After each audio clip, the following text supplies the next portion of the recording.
नमस्कार, स्वागत है आपके हमारे इस लर्निंग टू द प्लेटफॉर्म पे। और ये हम भारत के भूगोल का कोर्स कर रहे हैं और इसमें हम वन लाइनर के माध्यम से पूरा भारत का भूगोल समझ रहे हैं। तो चलिए शुरुआत करते हैं सेकंड लेसन की। और फर्स्ट लेसन में हम देख चुके हैं कुछ क्वेश्चंस और उसी तरह इम्पोर्टेंट क्वेश्चन अब हम यहाँ देखेंगे।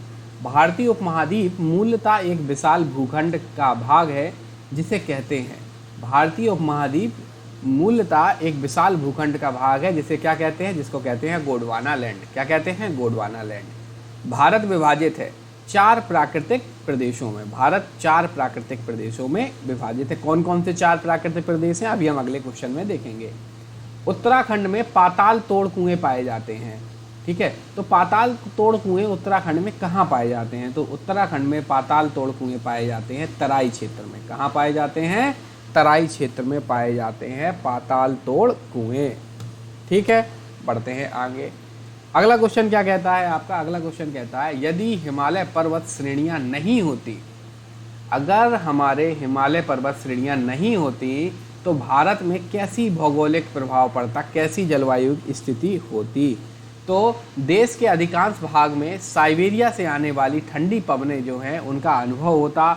सिंधु गंगा का मैदान इतना विस्तृत जलोढ़ मृदा से वंचित हो जाता और मानसून का प्रतिरूप वर्तमान प्रतिरूप से अलग होता। मतलब जो हमारे यहाँ वर्षा हो रही है उस तरह से वर्षा नहीं होती। ठीक है, तो बताइए, अब आगे बढ़ते हैं। समझ गए आप लोग ये बात को कि अगर हमारे यहाँ पे हिमालय पर्वत श्रेणी नहीं होती तो इस तरह से स्थिति होती। ठीक, अगला क्वेश्चन क्या कहता है? अगला क्वेश्चन कहता है भारत के पश्चिम समुद्र तट का निर्माण हुआ। भारत के पश्चिम समुद्र तट का निर्माण हुआ भूमि के उत्थान और निर्गमन के कारण। भारत में पश्चिमी समुद्र तट का जो निर्माण हुआ है ये भूमि के उत्थान और निर्गमन के कारण हुआ है। कुछ सही सुमेलित थे। इस क्वेश्चन को हम पूरी स्लाइड में रख सकते थे लेकिन हमने इसको शॉर्टकट में निपटाया है यहीं पे। तो देखो, दक्कन ट्रैप क्रेटेशियन काल का है। ठीक है, दक्कन ट्रैप किस काल का है? क्रेटेशियन या आदि नूतन काल का है। दक्कन का पठार जो है वो किस काल से संबंधित है? वो क्रेटेशियन या आदि नूतन काल से संबंधित है। ठीक है, ये है दक्कन का ट्रैप अगर हम बात करें। फिर इसके बाद हम और नीचे आ जाते हैं तो पश्चिमी घाट वाला एरिया ये है आपका। पश्चिमी घाट वाला एरिया उत्तर नूतन का है। किसका है? उत्तर नूतन काल का है। इसके बाद बात करें हम अरावली की, तो अरावली जो है वो प्री कैम्ब्रियन काल की है। कब काल, किस काल की है अरावली पर्वत श्रेणी? अरावली पर्वत श्रेणी प्री कैम्ब्रियन काल की है। ठीक है, अगला क्वेश्चन क्या कहता है? अगला इसी के आगे मैं इसको साफ कर देता हूँ, एक सेकंड रुकिएगा। हाँ, नर्मदा ताप्ती जलोढ़ निक्षेप ये अत्यंत नूतन काल के हैं। तो सभी का काल बताया गया है यहाँ पे, सही सुमेलित हैं सभी के सभी। ठीक है, किसका काल कौन सा है यहाँ पे आपको दिखाया गया है। ठीक, बढ़ते हैं आगे।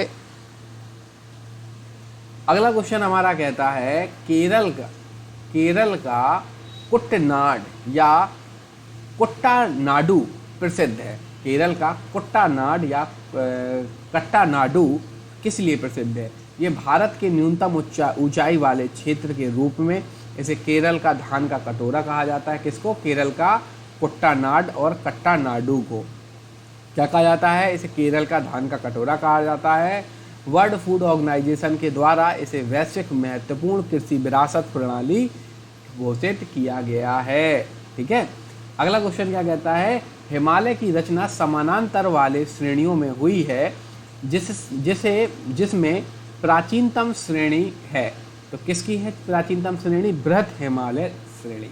ठीक है, बृहत हिमालय श्रेणी प्राचीनतम श्रेणी है। उत्तर भारत के उप हिमालय क्षेत्र के सहारे फैले समतल मैदान को कहा जाता है भावर। उत्तर भारत के उप हिमालय क्षेत्र के सहारे फैले समतल मैदान को कहा जाता है भावर का मैदान। हिमालय का पर्वतपदीय प्रदेश है।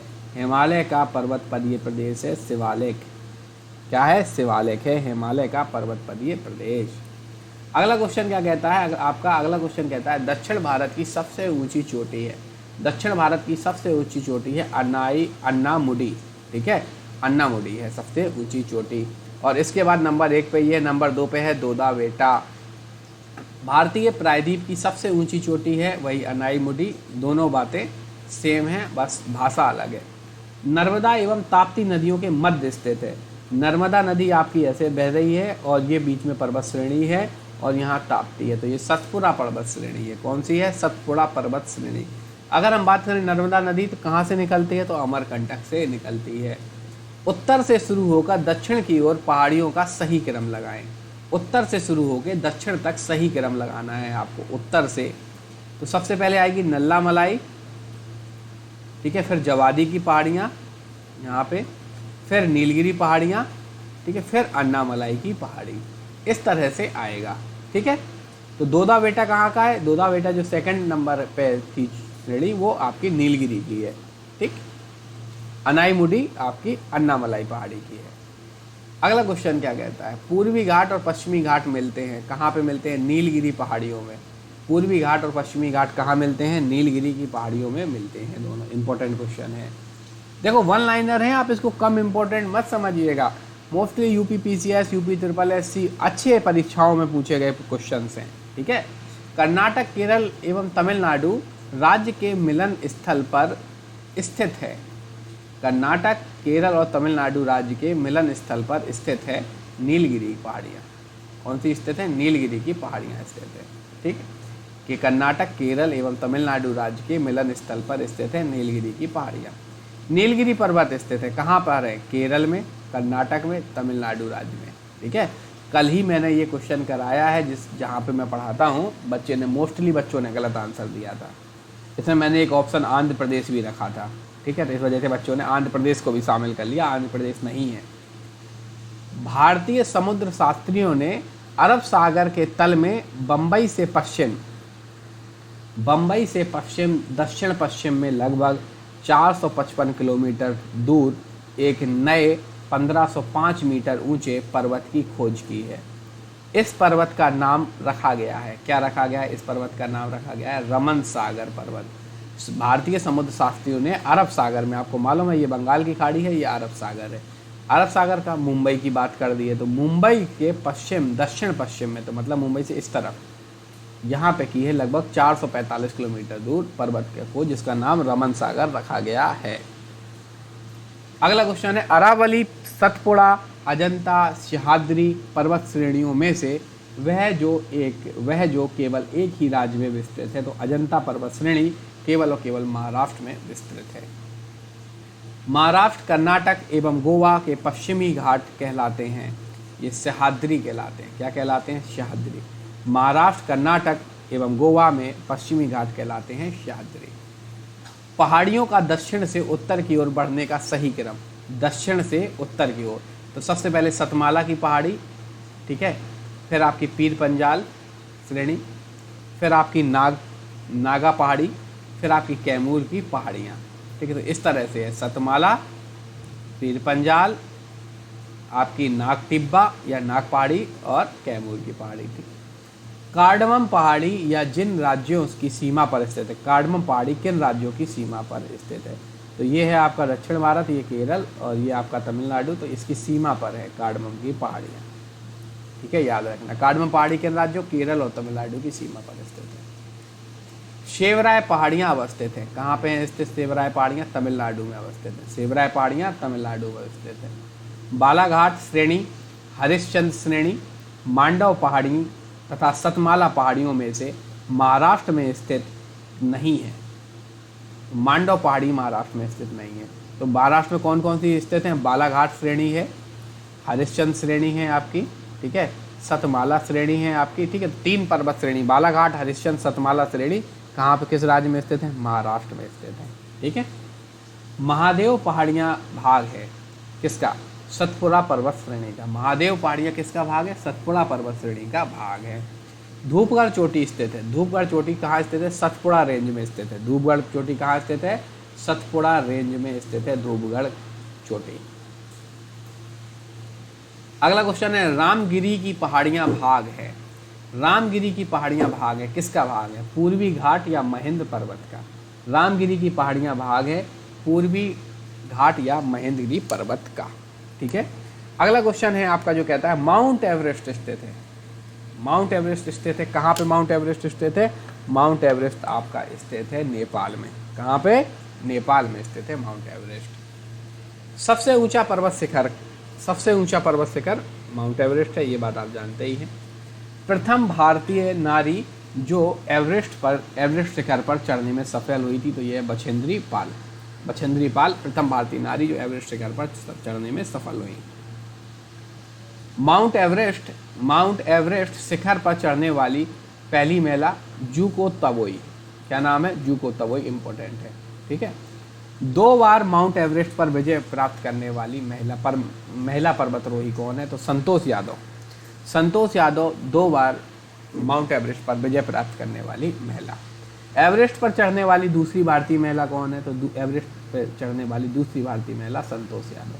पहली भारतीय महिला तो आपने समझा बछेंद्री पाल और दूसरी संतोष यादव। भारत की सर्वोच्च चोटी कौन है? तो भारत की सर्वोच्च चोटी है K2 गॉडविन ऑस्टिन। कौन सी है? K2 Godwin Austen. अगला क्वेश्चन आपका, अभी तो बहुत है इसमें, 2-3 स्लाइड है अभी क्वेश्चन। अगला क्वेश्चन, एक स्लाइड में लगभग हम 40 क्वेश्चन देख रहे हैं, ठीक है। 40 प्लस क्वेश्चन, किसी स्लाइड में 45, किसी में 50 क्वेश्चन है, लेकिन 40 से कम नहीं है। तो मतलब 10-15 मिनट में आप 50 क्वेश्चन का कम से कम रिवीजन कर रहे हैं। इसका महत्व तो आप समझते चलिएगा। हिमालय की ऊंची चोटी कंचनजंगा स्थित है। कहाँ स्थित है? हिमालय की ऊंची चोटी कंचनजंगा नेपाल एवं सिक्किम हिमालय में है। नेपाल एवं सिक्किम हिमालय में। नंदा देवी चोटी कहाँ पे है? गढ़वाल हिमालय का भाग है। नंदा देवी चोटी कहाँ का है? गढ़वाल हिमालय का भाग है। नंदा देवी शिखर स्थित है उत्तराखंड में। कहाँ पे स्थित है? उत्तराखंड में स्थित है नंदा देवी शिखर। नंदा देवी चोटी कहाँ पे है? गढ़वाल हिमालय का भाग है। गुरु शिखर पर्वत चोटी अवस्थित है राजस्थान में। गुरु शिखर पर्वत चोटी स्थित है कहाँ पे? राजस्थान में है।